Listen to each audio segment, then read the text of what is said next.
Hello guys. Today we are checking out new expansion pack that came to Driveclub. Now this expansion pack came in three, I think dollars, under $4, three something. It brings very anticipated two cars. Now these cars are different class, but the most important, they are very interesting cars. First car, let's begin from a lower level a little bit here. They are almost equal, but still, Honda Civic. So Honda Civic is the car that you would never think would be any fast or anything, but they tuned them a lot and they are type of sleeper cars. Now there is a version that was introduced only in Japan and was only produced in Japan, which was called Type R.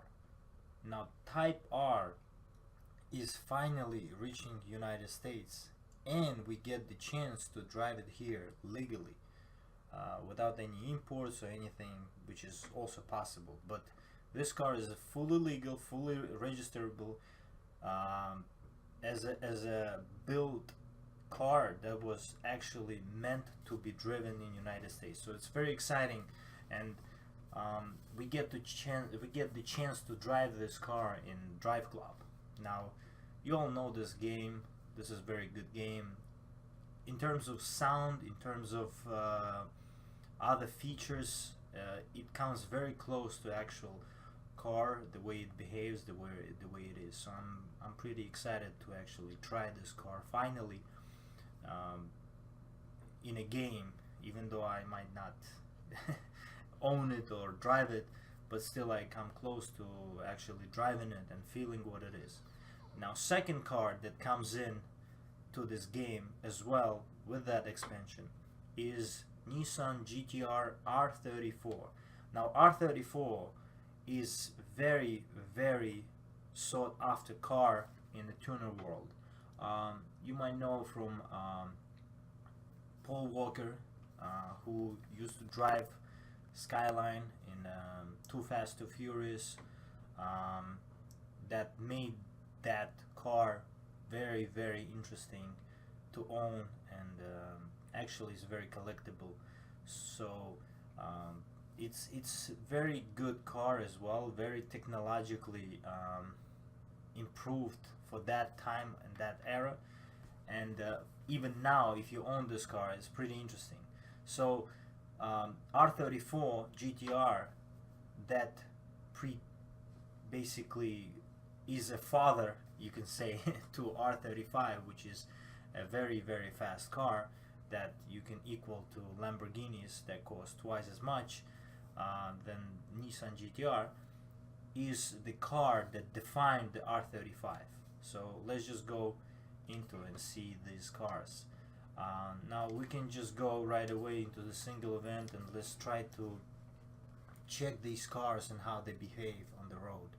Now let's go to Japan, because this is where they were actually engineered and come from. So let's choose the track. Let's go on a racetrack and let's see how they will behave. Oh, I already have chosen it. You could see that I already drove it, checked it out. Now let's see how it behaves. Now we're gonna try Honda Civic, and then we will try Nissan GTR R34.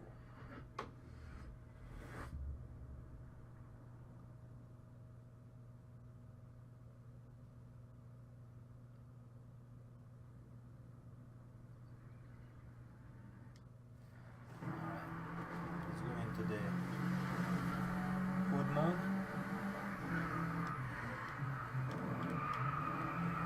Right off the bat, very good braking. Very good braking.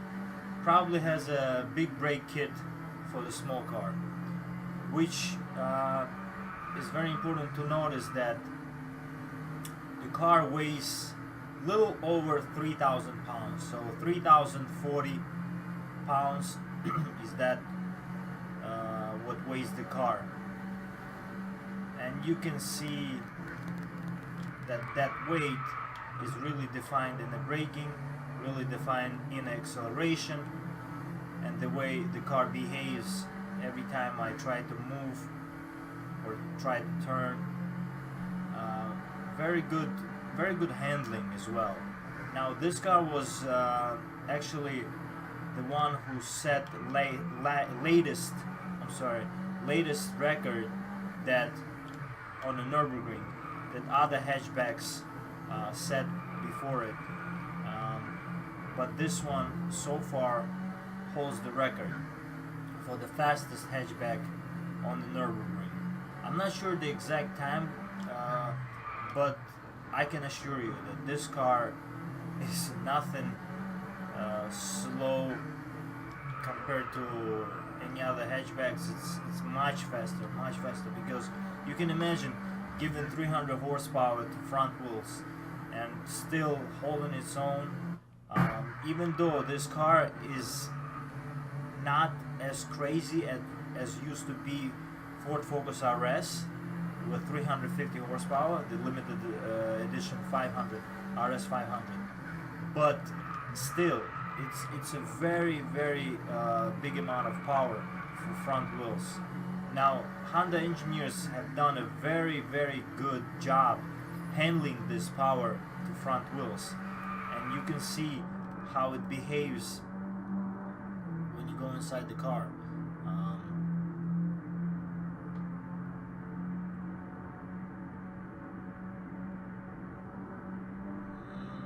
You know, noise level is not that high, but still, you know, for the type of car that this is, it should have that little bit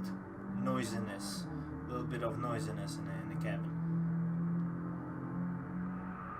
I don't expect this car to be anything less than obnoxious, because with 300 horsepower hatchback, you already know that it's a sports car more than anything else. And speaking of everything else, this car can hold 4 people easily. It has 4 doors. It's very usable hatchback, and you probably can use it daily.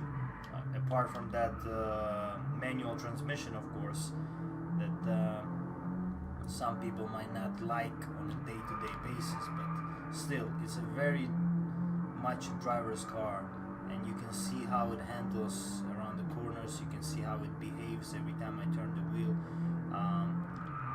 Very precise, very good engineered car.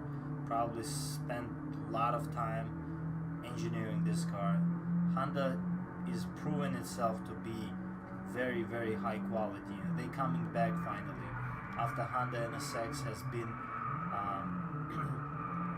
in production for so long. It releases by the name of Acura. You can anticipate what Honda is really doing right now. They're really stepping up the game because everybody else is stepping up the game, and they need to just level things up. And Honda Civic Type R is just their roots, where they began. They used to be very good in hatchbacks, and they bringing this back. And I am sure they can do much better than this. I am sure they will probably do better than this. It's just everything comes in a certain time, and now good thing that they're answering to the times that right now every other manufacturer is going with, and Honda Civic is just leveling things up, I guess. But very good car, very good car. Speaking of the way it drives, I can feel how this car just eats the road. It just loves to drive, and you can feel it, the way it goes, the way it accelerates, the way it brakes. It's a very powerful car in every aspect, and I'm sure that driver, whoever's gonna buy this car in real life, is gonna have a lot of fun driving this car. It's just so cool knowing that cars like this exist for just the people who really can appreciate them, and I'm happy that you know, there is no restriction for cars like this, even though they are really powerful and for whatever they stand for. Because front wheel layout is of course not that safe, handling power, braking and steering at the same time, but still engineering always prevails. So does this car. Now guys, let's check out very anticipated, actually very exciting, Nissan GTR R34. And it's a special one we have here because it's a spec 2. It's a V-spec, I'm sorry, V-spec 2. Now this car was improvement of a V-spec that came before it, so we get a better part of all the engineering. Okay, let's see. Okay, what color should we choose now? Let's go with its known blue color. Very interesting car, very powerful as well. Not that powerful for the standards that we live in right now, because at the time that when this car was produced, there were laws in Japan restricting horsepower of under 300 horsepower. So let's see how this car handles anyway with that much power. Very interesting, very interesting. Handling is just beautiful handling. I wasn't expecting anything less.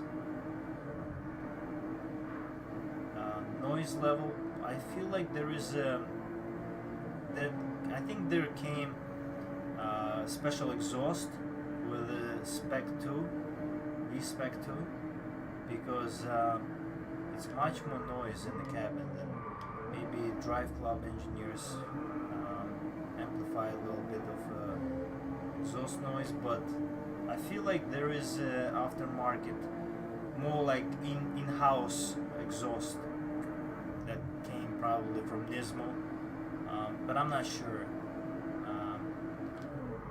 Very interesting handling. Car does have four-wheel drive and 280 horsepower, and of course probably there is more horsepower in this car, because I feel already that it's just too quick for 280 horsepower. Very good steering, very precise throttle. You can feel the throttle. It's immediate. It doesn't have any. It has a little turbo lag, but it's not as much noticeable as on the more high powerful cars, because I guess that's why the horsepower, lower horsepower, really has a positive point to it. But very interesting car. Let's try to do a couple of laps and see how this car handles.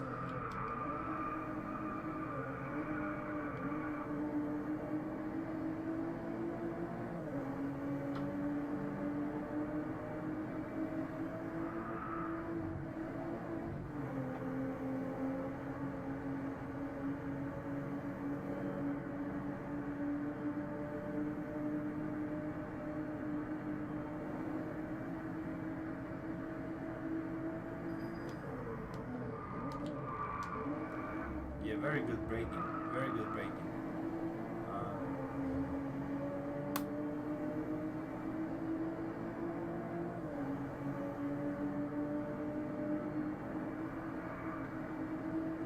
I feel very confident driving this car. Very confident. More confident than the, I guess same, but it has that feel of a four-wheel drive that can't really be replaced in nowhere else, because four wheels driving better than two wheels any day.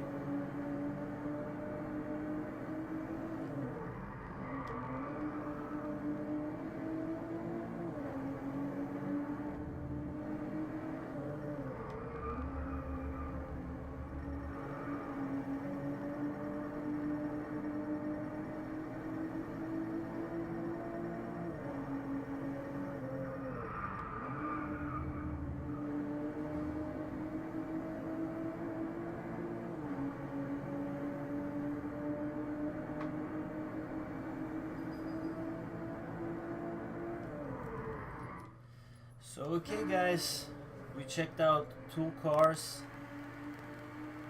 that came in an expansion, and I feel like there is so much more that these cars can do for the players or the people who's gonna buy them, own them. It's just so much fun, and they produce so much fun just by having you control car better, giving you all this power but giving you the control at the same time. It's not easy to have too much power and have a control at the same time. That's why sometimes you have control equal to the power. So if the car has a certain control, it has to have certain horsepower, and I feel like these cars go hand to hand with the horsepower and handling at the same time. It's just a feeling that I get. It's just very good quality, and I feel like this is why people love them. This is why people will love them in years to come. And I feel like this Honda Civic is just a very good improvement on any other Type Rs that came out before it, and that Nissan GTR just proved to me once again why people love them so much. Okay guys, see you next time.